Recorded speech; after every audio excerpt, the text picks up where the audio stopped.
is a special presentation of HBO Sports, the network of champions. For the anti-hero Mike Tyson, it began as a love story. The romantic portrayal of how the elderly, eccentric trainer liberated the boy from a reform school to educate him in the secrets of combat art won fans by the millions. And the boy paid it all off with a dressed-down warrior persona and a string of sensational knockouts. True to the old man's prophecy, he became the youngest ever heavyweight champion and embarked on a path toward immortality. He's down again and in serious trouble. A path marked by glamour, gargantuan consumption, and excess. A path made darker and more complicated with each shedding of the superstar's skin. A path that ended abruptly in Tokyo, with the once invincible destroyer forlornly searching for his lost mouthguard. He would never again be the same, but his public was still blinded by romance. For a long time, Lennox Lewis beat everyone but couldn't satisfy anyone. Despite many dominating performances, Americans considered him too cautious, especially for a big man, and, well, too British, the un-Tyson. Self-inflicted wounds when he arrogantly let his guard down, years apart to two Buster Douglas-class opponents, Oliver McCall and Hasim Rahman, weren't fully healed by emphatic revenges. The judges who gave him a draw when he clearly beat Evander Holyfield seemed to be reviewing him, not the fight. Through it all, Lewis kept getting up and getting better, determined to be recognized as the best of his time. And that could only happen if he fought Mike Tyson, and nothing would stand in the way of that quest. So last Saturday night, the faded shell of the former Comet met the less spectacular Solid Citizen for the heavyweight championship and for ultimate superiority in the three-man round robin they have shared with Evander Holyfield. When Mike Tyson confirmed his instability at a bizarre press conference, major boxing states denied him a license. So a heavyweight championship fight became an outlaw event that wound up in the home of the Blues, Memphis, Tennessee, which wanted an economic jolt and a party. In the end, conventional wisdom dictated the conclusion of the saga. Lennox Lewis's victory was more than just the final coronation of the best heavyweight of his era. It was the emphatic triumph of excellence over exhibitionism, of competitiveness over carnal pleasure, of substance over style. It was the definitive destruction of the myth of Mike Tyson, and a statement on Lewis's now lofty place in the history of heavyweight boxing.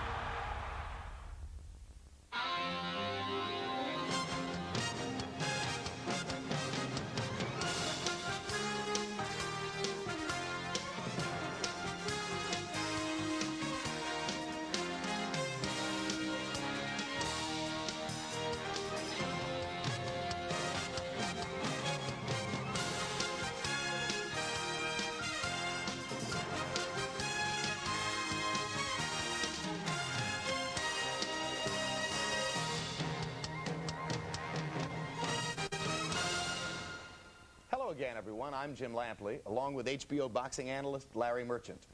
We talked for years about the possibility, so clearly did many of you. And last Saturday night, it finally took place. Mike Tyson's long-awaited opportunity to move back to the top of the heavyweight division, where his many fans thought he belonged. Lennox Lewis's chance to prove once and for all that Tyson was nothing more than a carefully preserved and marketed myth. Larry, in an overall sense, what took place in Memphis? Lennox Lewis gambled his reputation on one defining fight. And in winning that huge bet, he exposed an illusion, the Tyson of the 90s. Mike Tyson was such a force of nature in the 80s that he was able to sustain that image by raging through minor opposition for a decade, all the while descending from the fictional story of a redeemed bad boy to a proudly unredeemable, troubled felon. In Memphis, Lewis made Tyson the minor opposition, and he established himself as one of the great heavyweights. As you're about to see, and later here in the studio, we'll have a conversation about the fight with Lewis himself and his increasingly legendary trainer, Emanuel Stewart. Well, even in the final days, as the boxing world gathered in an environment so big fight exotic, it may as well have been this generation's Kinshasa, Zaire. Skeptics speculated on what untoward event might knock the bout out again. But at 10:15 Central Time last Saturday, the two fighters finally exited their respective dressing rooms. So let's go back now to Memphis to hear how Fran Charles called the fight in company with Larry and George Foreman. Let's take a look at the tail of the tape for this World Championship heavyweight bout between Lennox Lewis and Mike Tyson. Lewis is 10 months older than Tyson. Tyson will turn 36 at the end of the month. And it's Lennox Lewis enjoying a 6-inch height advantage and a 13-inch reach advantage. When both fighters stepped on the scales, Lewis weighed nearly 15 more pounds than Tyson. Incidentally, both camps expected their fighters to come in at about 5 to 6 pounds lighter. Apparently, there was a problem with the scale. 5 of the last 7 Mike Tyson fights have ended in controversy. Rules of the bout now with unofficial ringside scorer Harold Letterman. And now Lennox Lewis and Mike Tyson will fight for 12 rounds using the rules of the Association of Boxing Commissions. There is no standing 8 count, no 3 knockdown rule. Only the referee can stop the fight. In case of an accidental headbutt, we go to the scorecards after 4 rounds have been completed, and you cannot be saved by the bell in any round, including the 12th and final round. Fran. This is the moment the crowd here at the Memphis Arena has been waiting for. Here comes Iron Mike Tyson, born and raised in the Brownsville section of Brooklyn, New York. For the first time in Tyson's 55-bout career, he will enter the ring as an underdog. Lewis is an 8-5 favorite. But when he enters the ring, Fran, he'll find out that he is surely the favorite in this crowd. And entering the ring, this fight has already exceeded the expectations of many just a short while ago. The city of Memphis learning on a trial and error basis.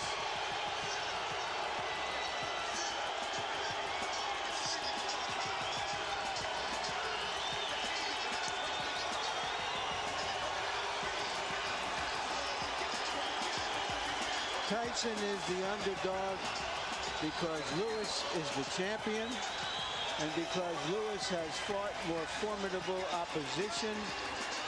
In the last 11 years, Tyson has fought just one top heavyweight, Evander Holyfield, and lost both times. And yet he has the style and the punch to make all that seem like rhetoric.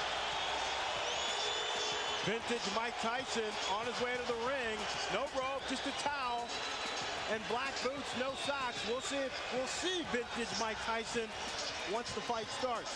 The good thing about Tyson, he's filled with sweat. That's what you want your fighter to be, nice and wet before a fight.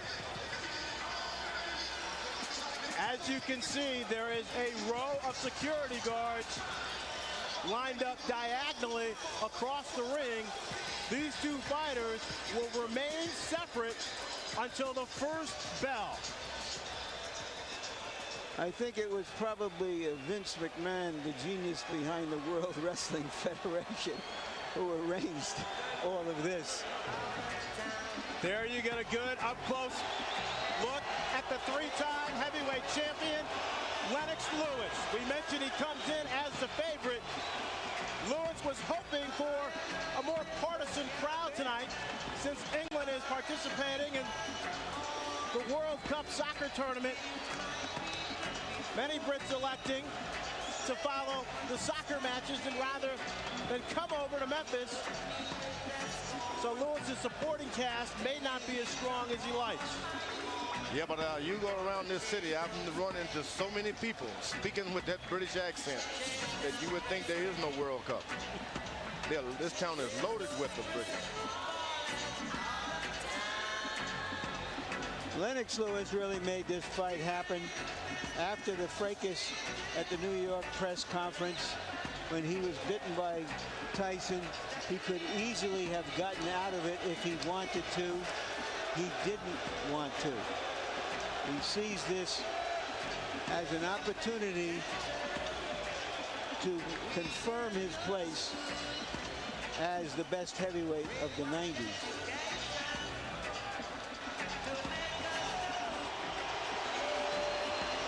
This is a somewhat illicit fight in the sense that all the big boxing states didn't want it, and all of this security adds to that sense that this is a kind of an outlaw fight. I think they wanted it. They were just too afraid to accept it, to get it.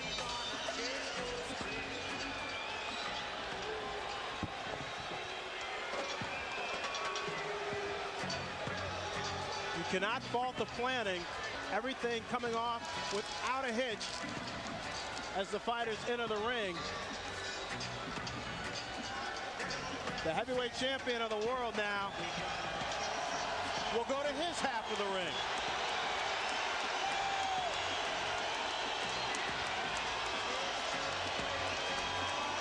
Lewis 13-2-1 in championship fights.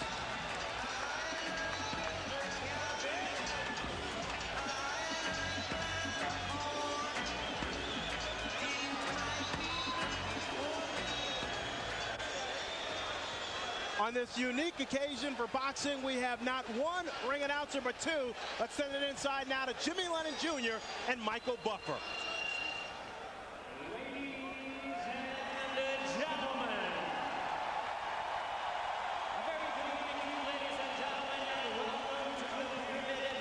Tennessee. It is time for our historic night of boxing and our long-awaited, much-anticipated featured bout of the evening. This bout coming away is brought to you by Lion Promotions, Main Events, and Fight Night, Inc. in association with Prize Fight Promotions, as presented by the undisputed King of Beers, Budweiser. Tonight here in Memphis, Tennessee, we will turn the page to another chapter in the history book of boxing legends. Ladies and gentlemen, this is the main event. 12 rounds of boxing for the linear, legitimate, and universally recognized, undisputed heavyweight championship of the world.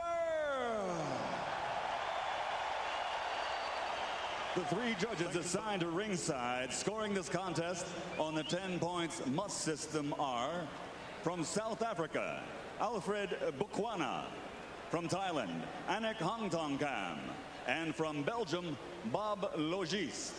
And when the bell rings, your referee in charge of the action from the United States, Eddie Cawthon. All right, fans, here we go with the main event of the evening.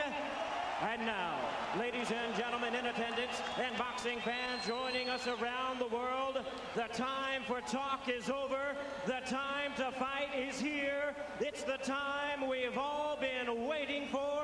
Live from the Pyramid in Memphis, it's fight time!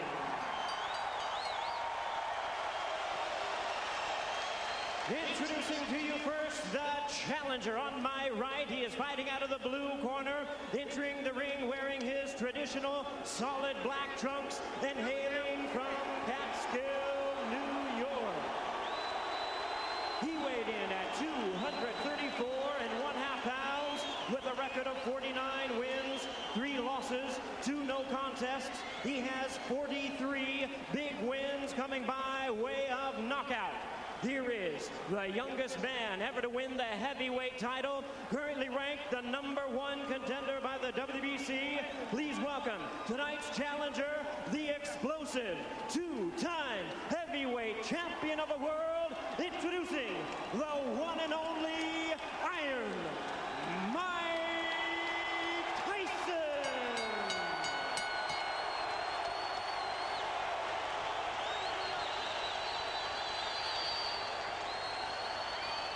And hiding out of the red corner, wearing white, trimmed with red letters, and officially weighing 249 1/4 pounds.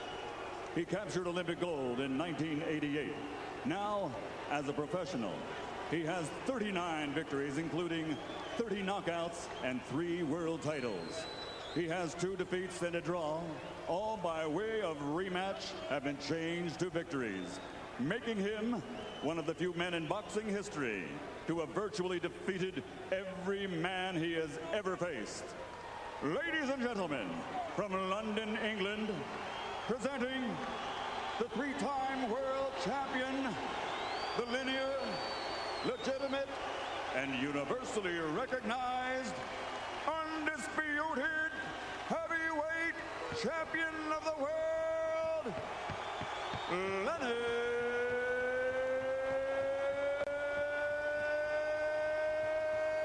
Lewis.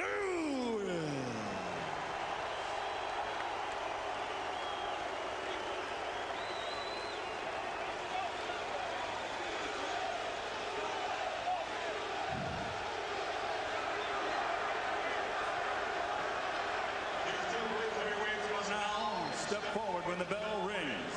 Only one will be Destiny's hero. Only one will pass from heavyweight greatness to heavyweight legend. So now there's only one thing left to say. Ladies and gentlemen, let's get ready to rumble!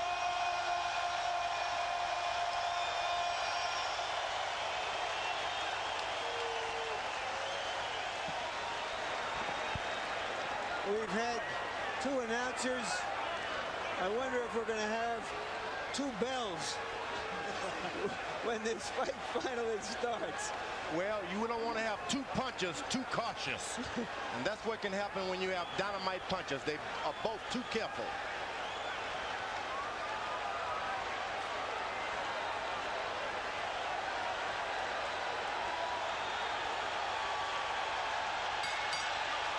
We're underway. Lennox Lewis and Mike Tyson for the heavyweight championship of the world.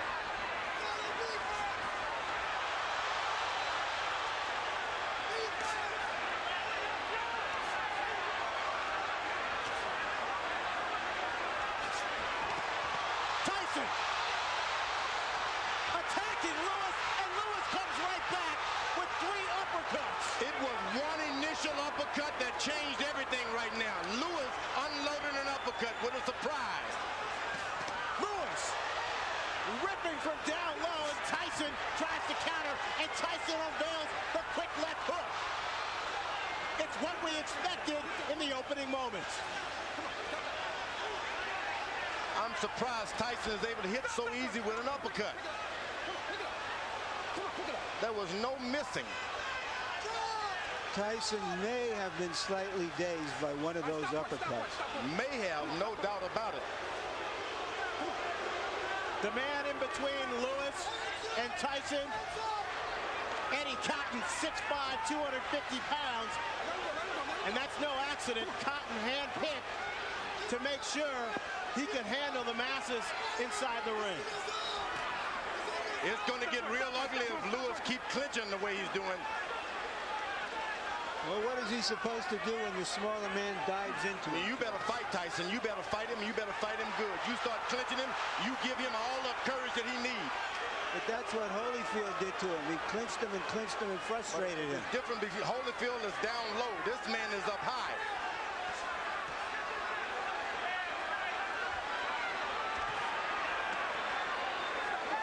A good short right hand inside by Lewis.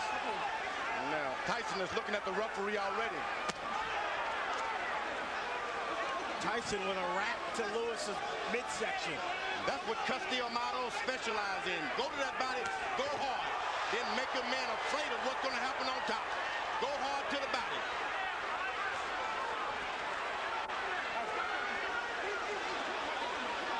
Emmanuel Stewart, Lewis's trainer, told us Lennox cannot fight backing up. That's when Mike Tyson is most dangerous.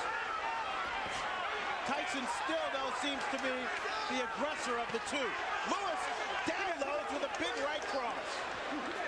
That right seemed to land in the back of Tyson's head as he lowered it. And he's allowed Tyson to stop moving his head now. But this is real ugly. The referee better caution Lewis about the holding. Tyson right now trying to figure out a way to get in close close enough to punch the much taller Lewis. This man ain't much of a fighter. Just settle down. If you really would see how bad he looks, it would be surprising. Settle down, get yourself together, start working your jab. You took all of the anger and slowed him down already by wrestling and tying him up. Okay? Just take your time. Don't let him fight the fight that he's trying to make you fight. Take your time, get to work at your jab. If you hit him with the right hands and uppercut, just slow down. Maybe two. If you can get two in, that's fine, okay? But don't let this guy try to tire you out. Relax yourself. I'm telling him. Just stay cool. We hollering at him, okay? Okay, just relax yourself, baby. That was a good round. You won the first round, okay? Double jab like we worked on, step up, control the second jab. You got this Every time you get one, I love. Start using your face now. He's trying to load up with his right hands on that. He can try to come on top first and then uppercut, okay? Be fast, baby. Be fast. Tyson is paying some attention to his corner, which is something I didn't expect. Let's go. Jabs will be very important throughout the fight.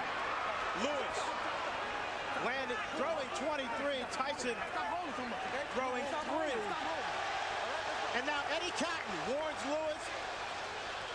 That's going to be hard for him to stop doing because Emmanuel Stewart has given Lewis the permission to keep holding and tying him up. He's not doing it out of desperation. He's doing it out of instruction. Lewis with a big right uppercut.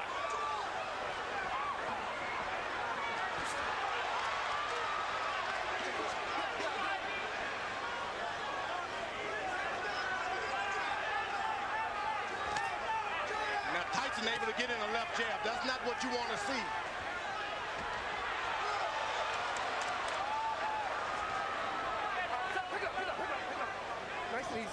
Come on, pick it up. So far, that referee is getting in there quick enough.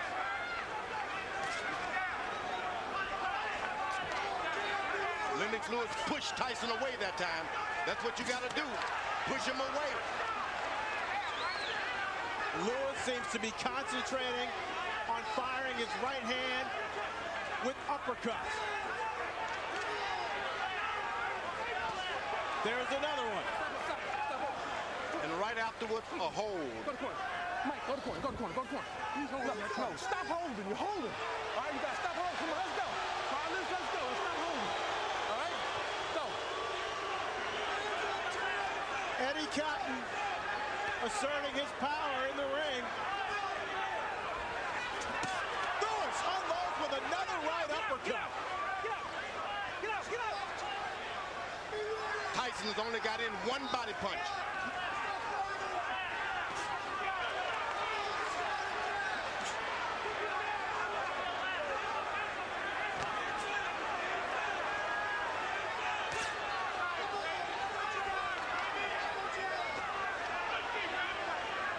Tyson still trying to figure out a way to get in. His footwork and his speed used to be such that he could easily get inside bigger guys. You know what he's doing? He's just got to wait a couple of rounds. Big guys get tired quicker than the shorter guys. Just got to wait. Just keep your head moving and wait. There's a second body punch by Mike Tyson. Lewis pushing Tyson away also for the second time in this round and delivers another solid uppercut.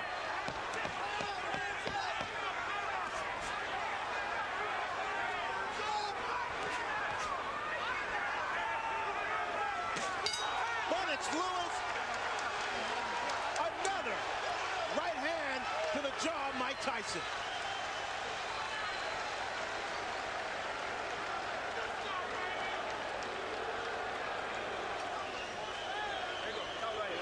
Okay, look, champion, look, listen to me. Remember I told you, you cannot let this man throw too many jabs at you without you coming back with something, right? Okay, look, you started using your face, but you quit jabbing. You have to be in this man's chest. You understand? Make this a very ugly fight now, okay? I want you right in the chamber. He's slowing down real bad. 35. It's 35 that round. Left hand. Keep your hands up. Work your jab. The jab is pumping now. The jab is pumping. That's what you're waiting for. Right there. Keep your hands up, baby. Keep fighting the masterpiece that round. You're on your way. Mouthpiece. There you go. There you go. On your way, baby. George, Lennox Lewis has been holding his hands very low. Is he inviting a disaster?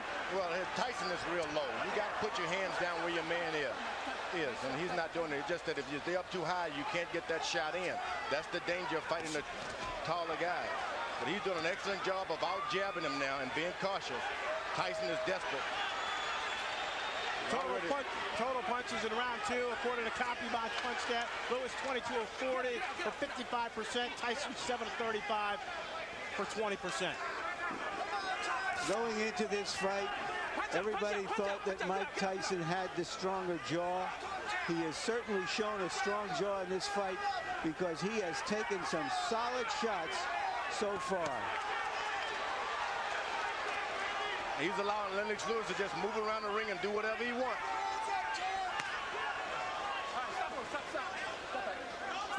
Tyson's got to start throwing his jab to Lennox Lewis's chest and stop trying to hit his head.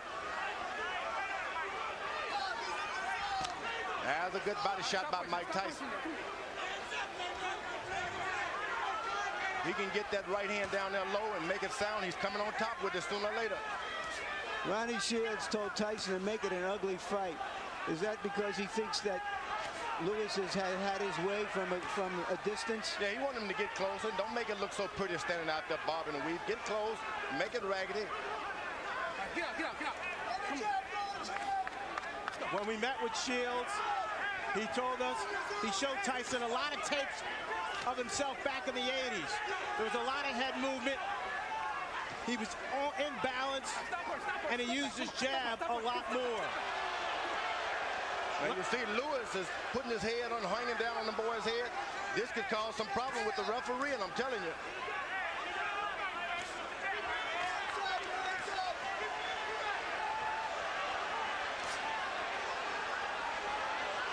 Excellent jab by Lewis. And a hold. This starts working on the back when a guy keeps leaning on you. Whoa! Music by Tyson. Tyson comes up with a surging left hook. And there's a cut on the right eye of Tyson, it appears.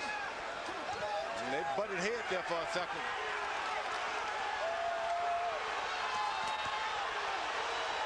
Lewis got hurt that time also.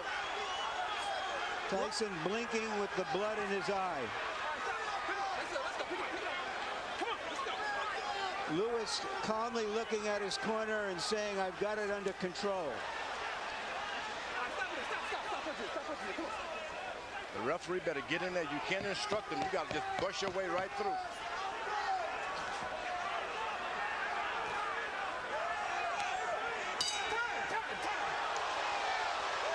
Dr. Ira Trocchi in Tyson's corner will go to work on that cut. Listen to me. Tyson, get his nose. Now look, listen to me. Okay, Mike, you're look, Mike.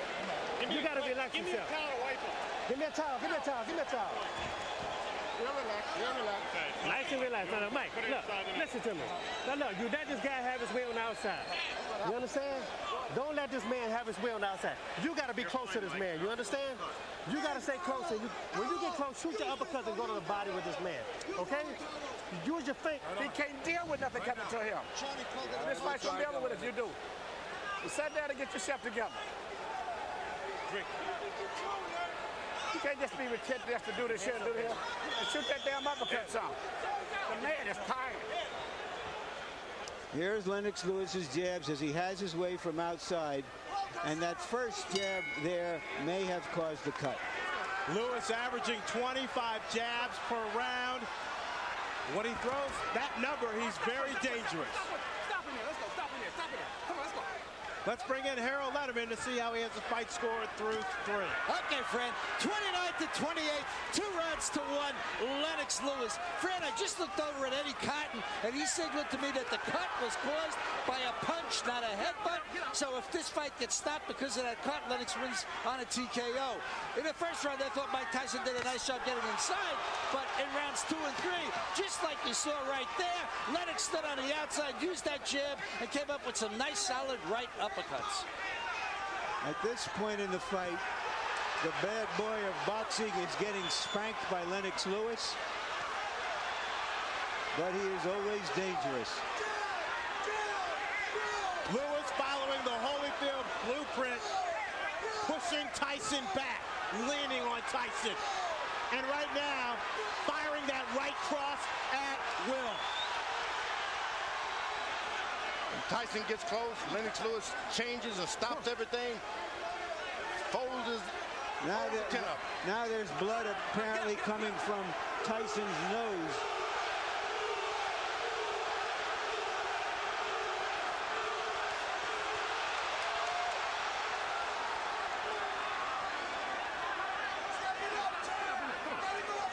The difference tonight is too much holding for Tyson. This guy's done too much holding.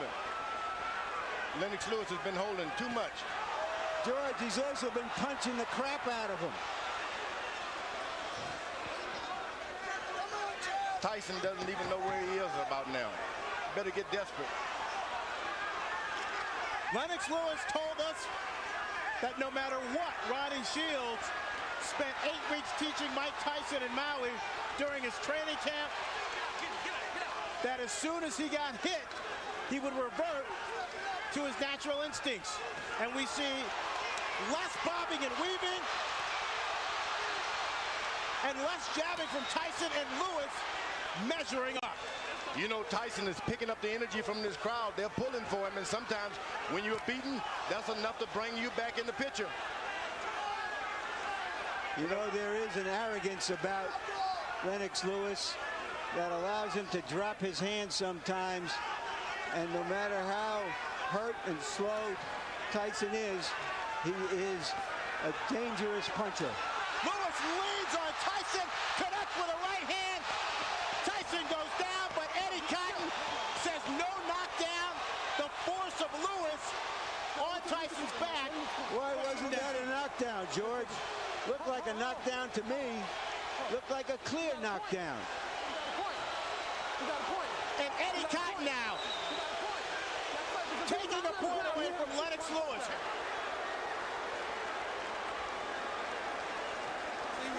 It's like this, and you still doing this shit. Don't turn it back in.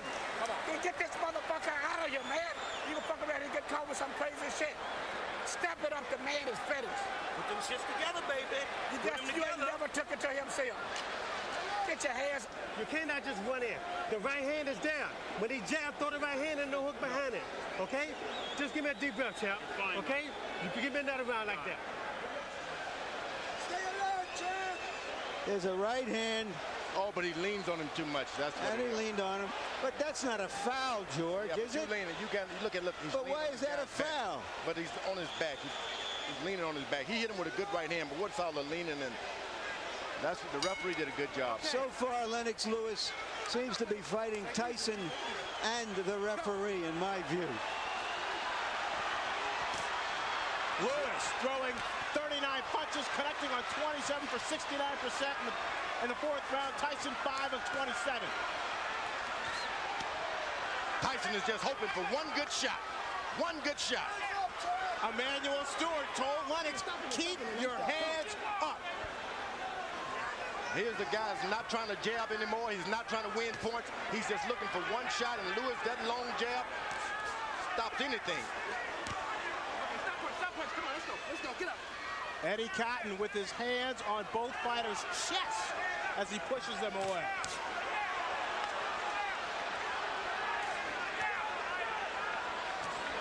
Tyson just can't find the distance. Now he goes leaning on his head again. If he goes down by a shot, the referee is still going to get him. But Tyson's lowering his head. Tyson looks worn out and tired. He is. Once again, Eddie Cotton is what... Don't do it again. I'm taking another point away. Let's go. Let's go, Mike. I don't know what the champion is doing to deserve these kinds of calls from Eddie Cotton. A lot of people were concerned about some political calls from the referee, and right now, in my judgment, we're seeing some of it. Tyson bleeding now from both eyes. Get up. Lennox Lewis should never been playing around. He should have had him and jabbing him and pecking him. He should go on and lower the hammer on him and stop playing around with the jab. You got a man hurt. He's waiting to go. Finish him out because you're just going to get yourself in trouble waiting around for a better shot.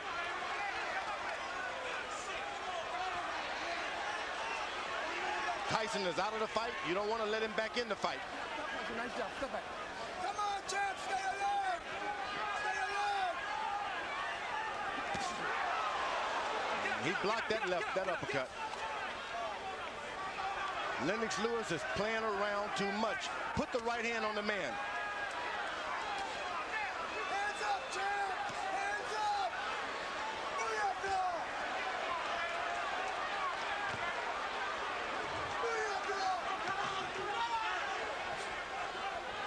When you play around a lot, that's when you get hurt.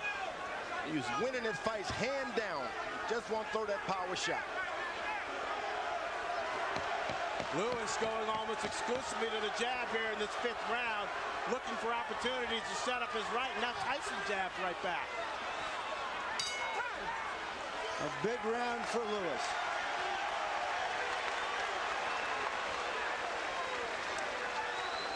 Because you got a dead man in front of you, and you still do this. Just let that shit go. This fight is over with. You gonna fuck around and let him catch you with some shit if you don't watch. This man is dead out there, but he wants to quit. And you out here playing. No. Give me all you got one round. Just let me go hands. I just want your hands moving this round. Can you stay close to this man and get your hands moving this round for me? Mike, you go out, you're fine. No, I need your hands moving. You got too much distance. You let this guy jab the hell out of you. You got to move your hands. Now we got to win this. Doing this, the man that said that let this shit go. Right hand over top, right hand uppercut. Stay alert, Lynch. Any longer this fight going, this man is dangerous. You better get him out of here. Exactly. Goddamn right. Now, this is ridiculous. Stay alert. Hands up, stay alert. There's the right hand that opened the eye of the left eye of Tyson. Emmanuel Stewart imploring his fighter to take care of business, echoing the sentiments of George Foreman. Now Tyson should take a round off now. Let this guy move into him a little bit. You don't need to chase a puncher around all night like that. Lewis again landing at will. In the 5th round, 31 of 50 for 62%. Tyson throwing just 17 shots, landing 6 according to CompuBox. That right hand hurt Tyson that time. Tyson is hurt. Better do something. Lewis, another strong overhand right. Okay, stop pushing, stop pushing.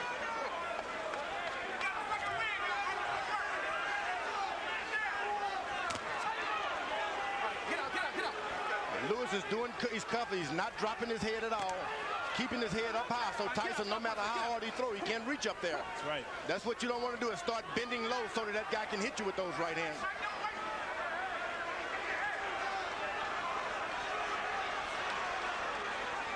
Tyson looks very tired. You better believe he's tired, and he's hurt, but he's a puncher.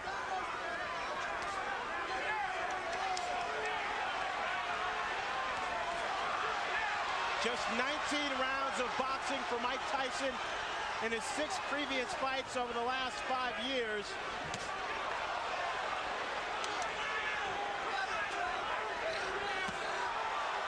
The lack of stamina may be showing up.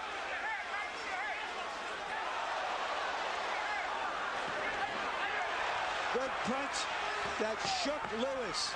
But it's a punch that should never have happened. If he listened to his corner and gets this fight over, he doesn't get punched at all. Lennox Lewis shouldn't be getting punched at all. I thought that might have been Tyson's best shot so far, but Lewis took it. Lord, he brought something back too. Swelling now developing under the left eye of Lennox Lewis.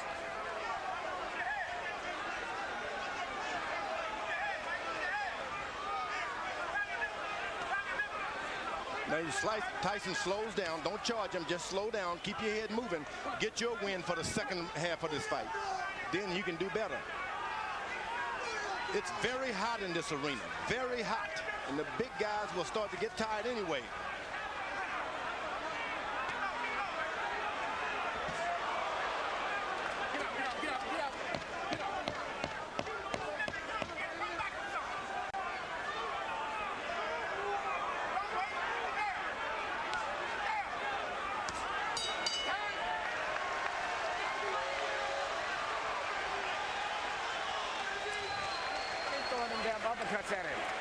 He can't get away from him. Keep shooting uppercut.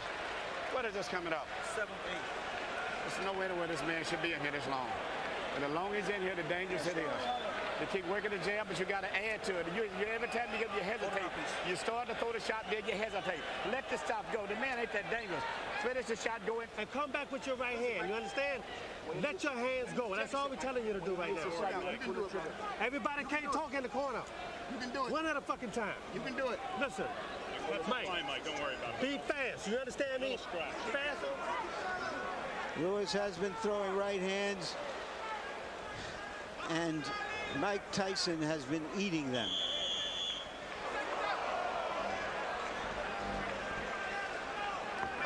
Guy with a shorter neck, a longer neck would have been on the canvas now. That's short neck of Mike He's Tyson. built to absorb punishment. There's no doubt about that. With that 19-inch neck, 230 pounds, and a 5'11" frame, Tyson showing he definitely has a strong chin.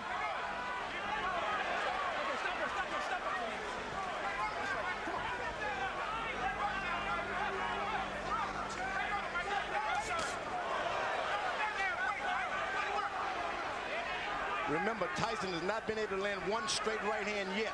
It's still there waiting. Still there waiting.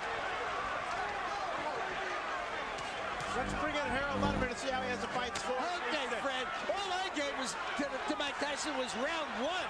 I mean, 4-1, one even, 58, 55, Lennox Lewis. Eddie Cotton just warned Lennox Lewis for using an elbow, or a forearm. But in any case, Lennox Lewis just chambered him to death.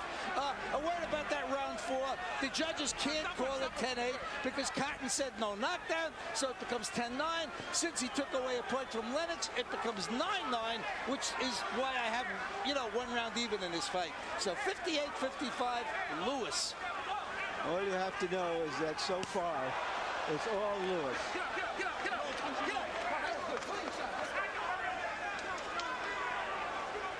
Now, Fran, you're getting a little experience on how they work in the big times. It's jab, jab, and the referee moves in. Now, it doesn't seem like there's anything on Tyson's left hand anymore. The referee, no matter how many times he pushes him away, he just doesn't have the power now. Lewis, clearly the aggressor inside the ring. Using his 250-pound body to exert force on Tyson. Get out, get out. Come on, get out. Nobody would have given Tyson this much credit to just stay in there no matter if the fight is not going his way. He stayed in there, so that's a lot more than we expected from Tyson. He's staying in there. He's bleeding. He's bringing the fight to Lewis. Hasn't backed away at all.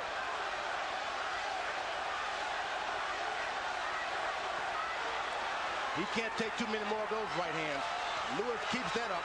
That fight is gone. Lewis sizing up Tyson. This is by far the worst beating Mike Tyson has ever taken. It's batting practice for Lennox Lewis now. One fastball after another. He hits him and then still leans on him. I don't know why.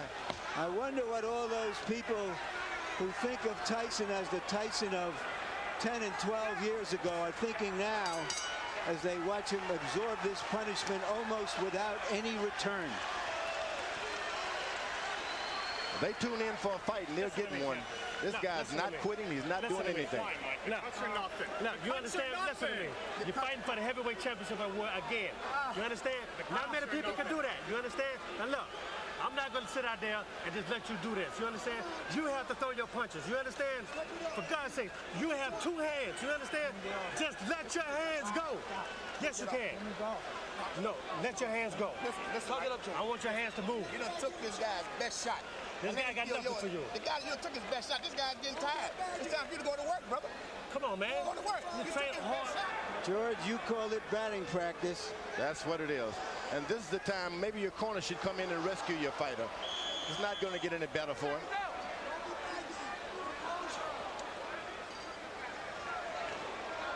I have an old warrior that's taking a beating like that, and he doesn't show me anything this round. I'm going to throw the towel in myself. I'm going to keep him on the stool. batting practice numbers that Barry Bonds will be impressed with. 31 of 46 for Lennox Lewis in around 67%. Tyson landing just 4 punches, throwing only 17. Tyson told his corner he'd had enough. I believe, George, you're right. He might have been looking to end the fight on his stool. He seems virtually useless now, just taking punishment, maybe looking and hoping to bait Lewis into one punch. Yeah, I would give him the alternative. Look, Tyson, you put up this round or I'm going to stop the fight. I'm not just going to let your brains get beaten out doing nothing. Mike Tyson's stock is falling faster than Enron. Oh, good right hand by Mike Tyson. If you don't finish your guy out, that's what you can expect. You're not doing anything to him, so he'll do something to you. There's another good right hand. And I mean, he's aiming to come back on that right hand on top. Tyson knows he needs a knockout to win. He's never had a knockout past the 7th round. Lennox Lewis tripled Mike Tyson with a big uppercut, and Eddie Cotton separates the fighter. He's called it a knockdown, thinking that Tyson's knee touched the canvas. I'm not sure I saw that. I don't think I did either, Larry. Lewis unloaded.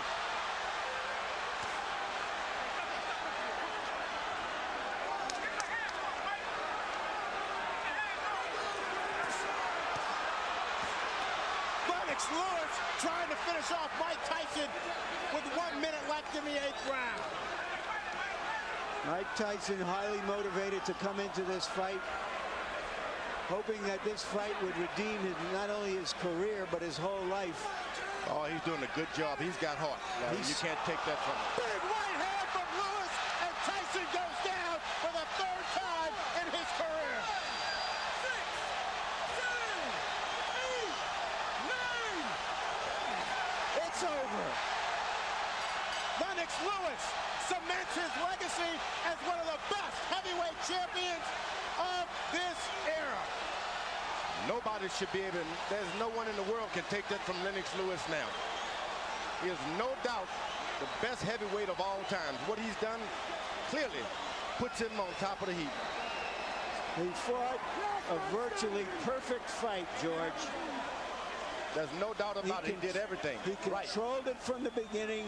He was patient. He never let Tyson get off. Tyson looked old and slow.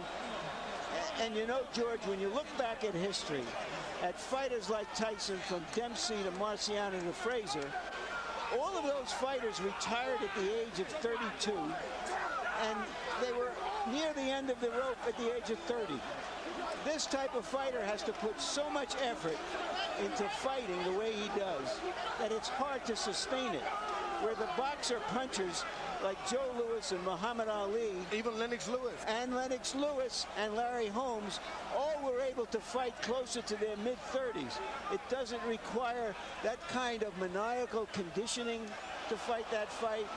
And we just saw a masterpiece of a boxer puncher in Lennox Lewis tonight. All I can say is that's right. Larry, here's the first knockdown. The knees clearly don't touch the ground. Yeah. Seems to me Eddie Cotton did his best to make this a more even fight than it was. But Lennox Lewis made it an uneven fight. And when you got the power and the reach, it's hard. There's a knockout right on the chin. But that was just the coup de grace. It had been preceded by a tremendous amount of punishment. George, you talked about power. How's this? 15 of 19 power shots for Lennox Lewis, 79% in the 8th and final round. I'm telling you, this guy, he's a smooth operator and powerful operator. What can you say but 1, 2, 3, and all that? Lennox Lewis wanted this fight to prove that he was the best heavyweight of the 90s. This, in effect, was the last big fight of the 20th century. Let's send it into the ring now for the official particulars.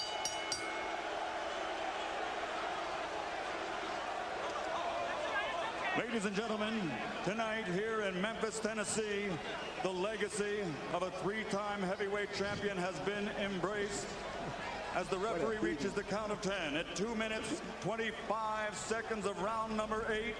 The winner by knockout victory and still the undisputed heavyweight champion of the world, the pride of Great Britain, Lennox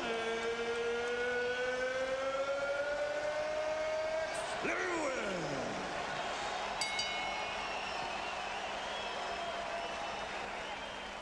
So the boxing match itself was anticlimactic, an execution rather than an explosion.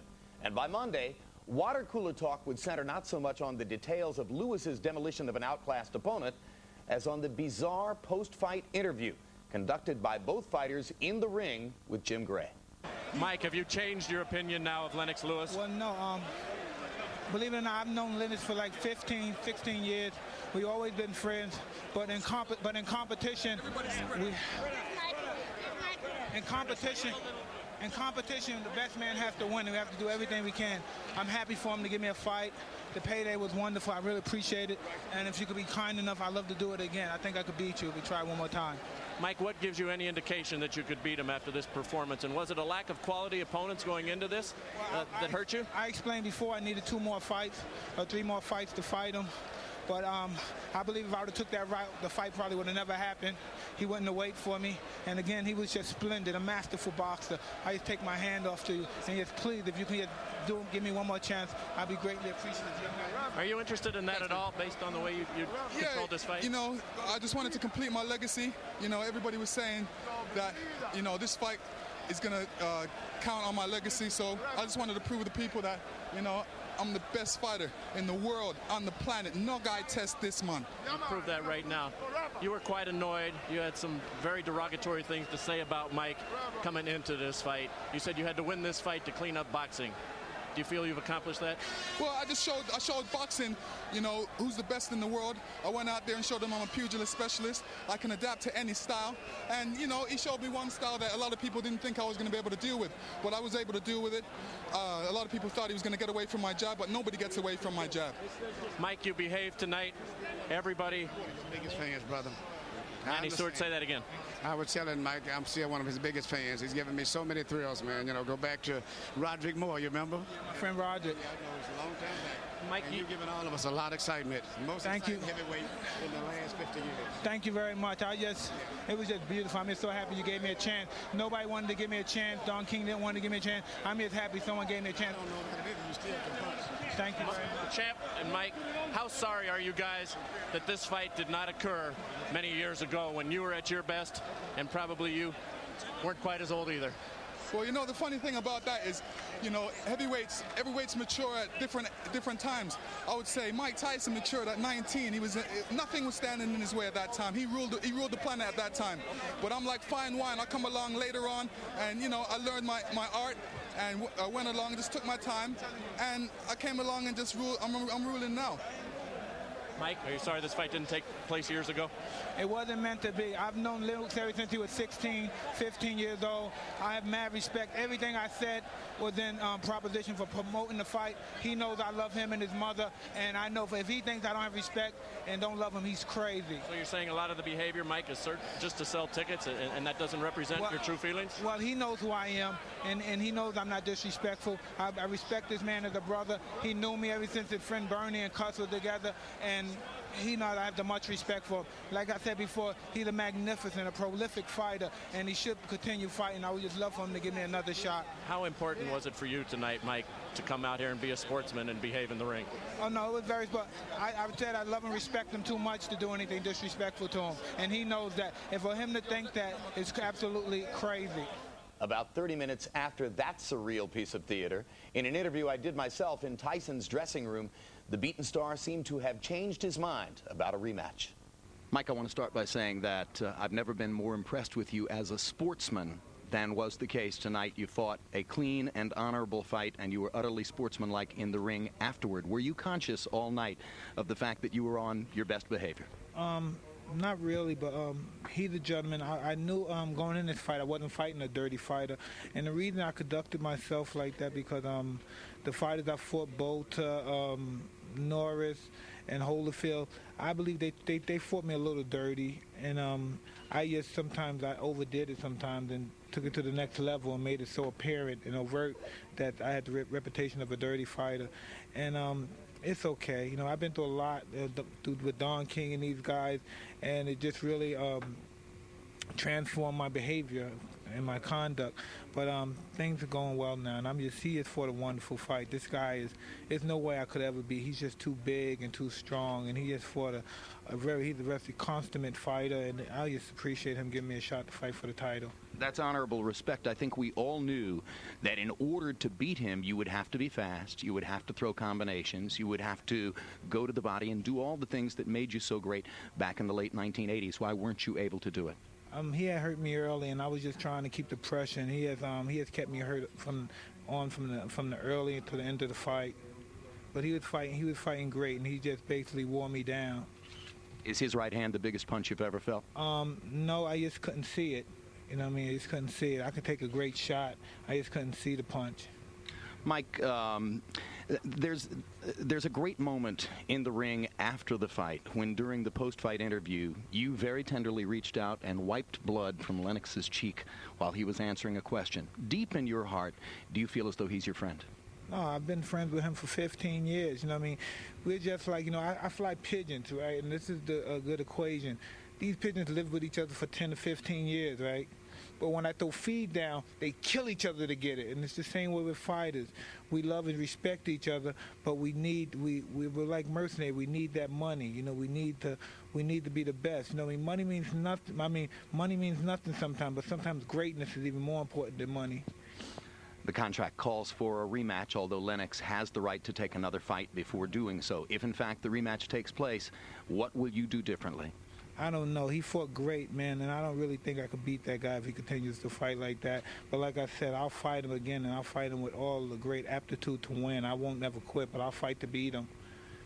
If you were him, and you've been at that pinnacle, knowing what he's accomplished now and the joy he must feel at getting this victory, would you consider retiring? It's basically up to the fighter. The fighter is especially how he feels. You know what I mean? If he wants to retire, he should retire. Real fighters really never retire. You know, we hang out to the last moment. At least I do. You get as much as you can, and you get your body beat as little as possible. But you know what I mean? You try to get as much as you can out of your body. One last question. Even though you were beaten, did it feel good? Was it satisfying to be back at the top of the division, in with the best, instead of fighting guys like Nielsen and Francis and Savarese? I'm just happy to be talking to you, even though you said things, and I know this whole game is basically a political beast, and I'm just happy to be talking with you, Bobby Ches, Jim Brown. It was just happy seeing you guys across the table. Hey, baby, be a good boy, okay? You're going to talk to these guys one day. This is Miguel Tyson. Yeah, he's going to be a great fighter one day. I want him to be a fighter. You know? He's already throwing punches with the right hand, Mike. Come on, be a good boy. You'll be nice, okay? Say hi to Jim Lampley. Hey, we were happy to have you back too, Mike. Thank you very much. Thanks very much. That last shot revealing to you Tyson's one-month-old son, Miguel, whom he held in his arms throughout the unusual interview. Tyson's chastened post-fight behavior engendered plenty of sympathy, mine included, as you saw. But former Tyson manager John Horn made a salient point a couple of days later when he was heard to ask, how do you think Mike would have acted if he had gotten lucky and won the fight? Larry, was the sudden good guy stuff from Mike an epiphany of some sort, or just another con job? Big news. Mike Tyson behaved like a human being. Maybe Lennox Lewis' tough love did it. Or maybe it's the start of a new big con. The humble, low testosterone Mike Tyson, who no longer wants to eat his opponent's children, or stomp on our testicles, or grab every woman. He'll do whatever it takes. He is a survivor. So where does Mike go now? Antarctica would be good. But coming off an event that generated up to $150 million, he'll get more chances if he wants them. Fight a few more setups to convince his hardcore fans that he has, yes, rededicated himself, but the sand has run out of his hourglass. At 36, he's ancient for his type of aggressive fighter. The only major fight he can win now is his $100 million lawsuit against Don King. An entirely pertinent point, because one fight which has been mentioned for Tyson is a possible third matchup with Evander Holyfield, and since Holyfield is promoted by King, a settlement would be necessary for that. Well, if the striking post-fight role reversal was one measure of the totality of Lewis's victory, here's yet another. CompuBox PunchStat numbers showed Lewis landing nearly 4 times as many punches as his challenger. In the area of jabs, Lewis landed more than half of his, held Tyson to 15%. But the biggest dominance came in the area of power punches. Lennox Lewis landing 68% of his bombs. Translation, at will. Joining us now in the studio are the architects of this complete annihilation, Lennox Lewis himself, and his trainer ever since his first loss 9 years ago, Emanuel Stewart. Lennox, I wonder if you were surprised at how rapidly your arsenal seemed to take away Tyson's will and commitment, or was that the opponent you had expected to see? I think both. You know, a lot of sparring partners find it difficult after a couple of days to get away from my jab. So I realized how it affects those type of boxers. And then, you know, Mike Tyson hasn't done anything to really prepare for a boxer like Lennox Lewis. Manny, what was the plan coming in for how to deal with the expected Tyson aggression? Exactly what Lennox did. He went out the first round and established that he was not afraid of Mike. He stood toe-to-toe with him in a kind of like an alley fighting type situation for about a minute. And then after that, he let Mike fight himself. And Lennox just grabbed him, tied him up, diffused him. And then at the end of the first round, Mike was a little more fatigued. And also, he had a little respect for Lennox's punching power. But then Lennox came out the second round and went into his battle plan, which was to make Mike fight at a distance where Mike couldn't fight. And once he got inside of that distance, Lennox shut him down and pushed him right back out there again and kept working with his jab until he systematically destroyed it. Did Buster Douglas create the blueprint for this? And did you show this fight to Lewis at any time? Lennox himself was looking at the Buster Douglas fight just prior to us departing to go to the arena. But really, the thing, yes, and the thing that was interesting is that Buster carried the fight to Mike behind a jab, not just alley fight. Lennox did it, but I reminded Lennox of the fact that you punch a lot harder than Buster Douglas. Yeah. So yeah, that was the main thing. I said you punch a lot harder, and physically you're a much stronger man. Before the fight, 2 weeks before, in fact, Panama Lewis came onto the scene, notorious character, barred from boxing. What significance did that have to you, and how did you deal with that? Panama Lewis is primarily known in boxing as a guy who brings in a lot of illegal substances, so to say, and does a lot of illegal things in fights. So as a result, I only interpreted that he was brought in possibly to do something illegal. And so as a result of that, I led the commissioner and everyone to believe that I would accept a urinalysis, a drug test before the fight, which meant they could do that and then take the illegal drugs, and Mike would be fighting with that possible. So to prevent that possibly happening, at the very last minute, I told the commissioner I would not accept that, and I changed my mind, and I insisted on the drug test being taken after the fight. So that way, whatever was in Mike Tyson's system would have to show up. And they were, I think, kind of confused. It was a big, big argument over that.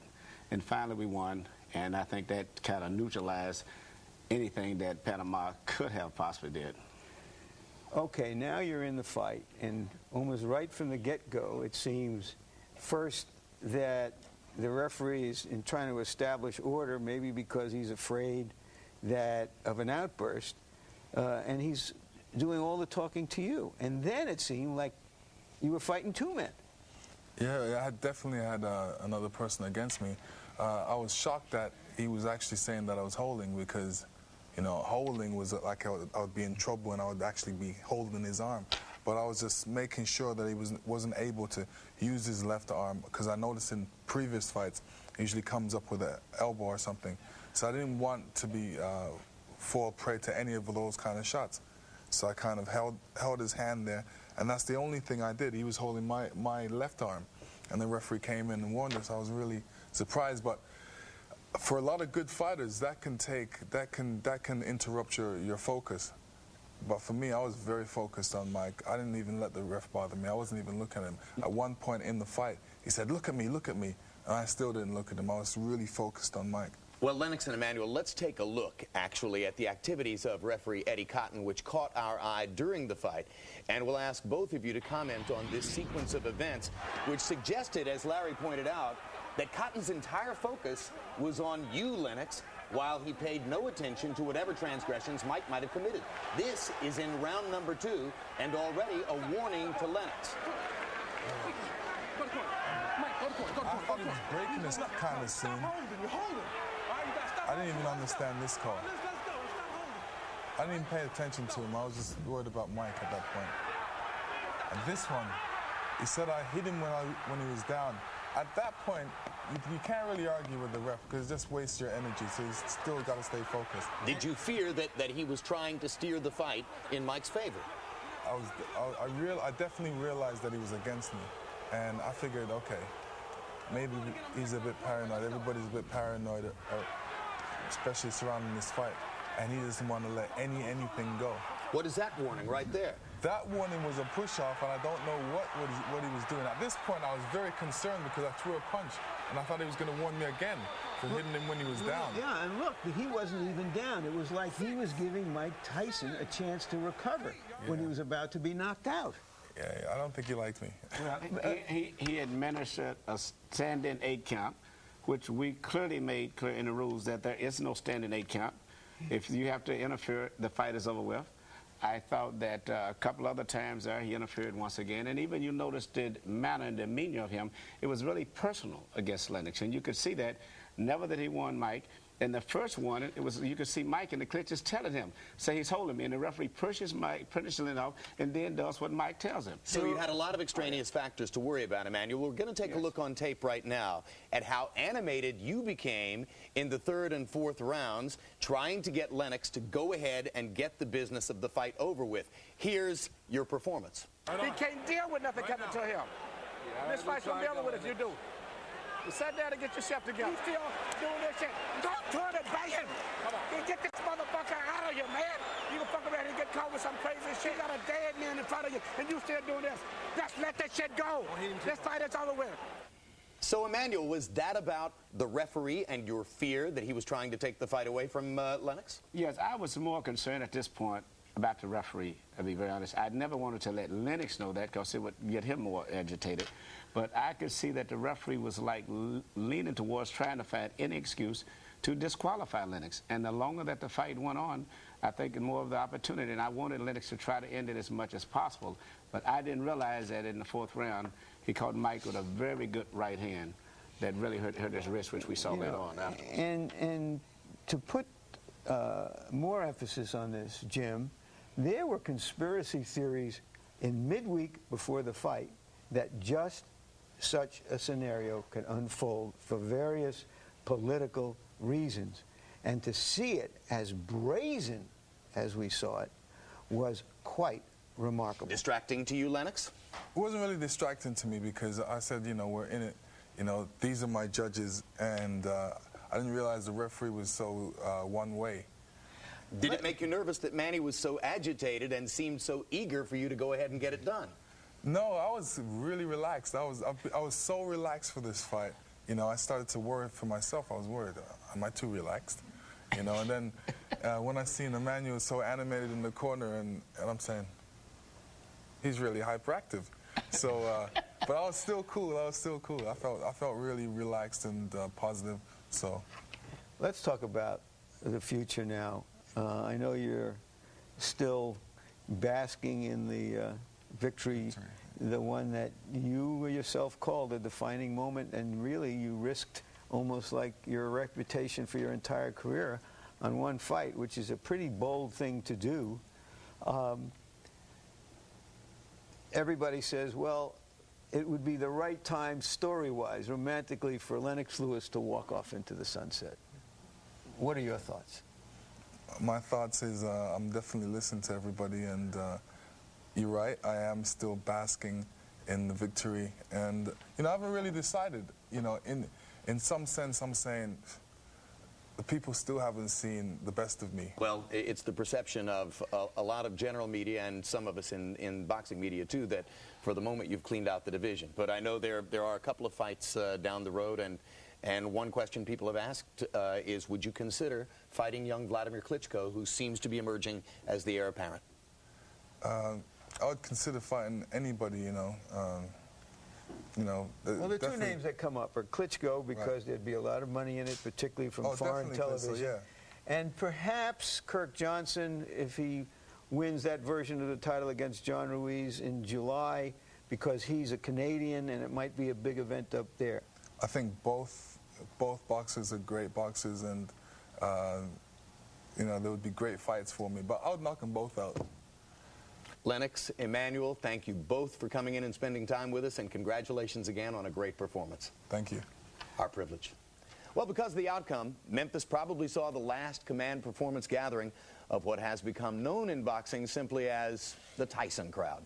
In the days before the fight, they turned old Memphis out, dramatically outnumbering Lewis rooters who had left behind the comfort of World Cup television to make the pilgrimage. Here's a look through the lens of a 16mm film camera at what Fight Week looked like with a theatrical bent.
Is a mark of disrespect to a guy who's won the heavyweight championship 3 times. And Lennox Lewis steps between the ropes. Boxing fans, the moment we've all been waiting for is here. It's the Rumble on the River. Only one will pass from heavyweight greatness to heavyweight legend.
Maybe some of those British fans who stayed home because of the big price are regretting it now. The ones who came had a terrific time. And far be it from anyone in boxing to ever suggest there's a moral lesson to be taken from the sweet science. Most fighters and their trainers just want to win. But to the keen observer last Saturday night, there was something bigger on display than just Lennox's complete superiority as a fighter. The larger advantage goes to Lewis's sheer humanity. He's much bigger and better than Tyson, not just in the ring, but in life. And that, as much as anything, is what brought Lennox Lewis to the top of the heap. Larry, where does he rank now in heavyweight history? Here's one way to look at it. There are 4 legendary fighters in the pantheon of great heavyweights, fighters who transcended the sport and marked their times: Muhammad Ali, Joe Louis, Jack Johnson, and Jack Dempsey. In no particular order, Lennox Lewis joins Larry Holmes, Evander Holyfield, Joe Frazier, Rocky Marciano, and George Foreman to round out a top 10. Just an opinion. What about Tyson? He belongs in a separate category with Sonny Liston. Fighters with tremendous ability, but none of the stability to be considered great over the long haul. Hopefully, Tyson doesn't wind up like Liston. All right, thanks a lot, Larry. So we saw it once. Will we see it again? Maybe. But in the eyes of most experts, if you wonder what would happen in a rematch between Lewis and Tyson, just envision the fight you have just seen and think about it being shorter. Larry and I want to thank you very much for being with us and look forward to having you again in the future on HBO Boxing. June 22 on HBO pay-per-view, the rematch of Eric Morales and Marco Antonio Barrera. Their first meeting was 2000's Fight of the Year. June 29, Vladimir Klitschko makes his return, fighting Ray Mercer. Klitschko looking to make a major statement and looking down the road toward heavyweight champion Lennox Lewis. July 20, also live on HBO, another fascinating rematch. Welterweight champion Vernon Forrest faces the man he upset in January, Shane Mosley. And on HBO June 25, look for Real Sports with Bryant Gumbel. You'll see Muhammad Ali's most revealing interview in years as he talks with renowned interviewer David Frost. Do you think that the Parkinson's that you've got was caused by boxing? If boxing caused by Parkinson's, 1 million people are boxers. June 18, HBO's acclaimed documentary series Sports of the 20th Century brings you 3 Seconds from Gold, an inside look at one of the most controversial moments in Olympic history, the 1972 Olympic basketball final between the United States and the Soviet Union. You can't put time back on the clock. Only God can do that. 3 Seconds from Gold, premiering June 18, only on HBO.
This has been a presentation of HBO Sports.